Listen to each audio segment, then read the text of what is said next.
آدم علیہ السلام نے پوچھا کہ اے ملائک، یہ بتاؤ کہ جب تم اس گھر کا طواف کرتے ہو، اس گھر کا طواف کرتے وقت کیا دعائیں کرتے ہو، کیا ذکر اذکار کرتے ہو؟ فرشتوں نے عرض کیا کہ ہم طواف کرتے وقت اللہ کی حمد و ثنا، اللہ کی تعریف انہی کلمات کے ذریعے کرتے ہیں، سبحان اللہ، الحمدللہ، لا الہ الا اللہ، واللہ اکبر۔ فرشتے عرض کرتے ہیں کہ ہم یہ تسبیح اور یہ تحمید اور یہ تکبیر کے کلمات طواف میں پڑھتے جاتے ہیں، اللہ کی حمد و ثنا کرتے جاتے ہیں۔ چنانچہ آدم علیہ السلام نے بھی طواف میں انہی کلمات کی کثرت فرمائی، اور حضور نبی کریم علیہ السلام سے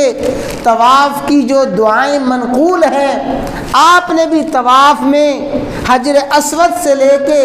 رکن یمانی تک جو کلمات ادا فرمائے ہیں،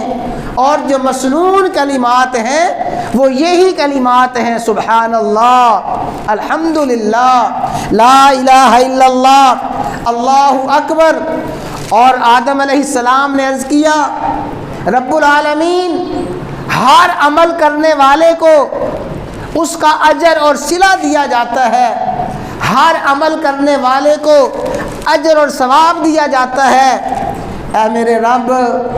میں نے آپ کے گھر کا طواف بھی کیا ہے، اے میرے رب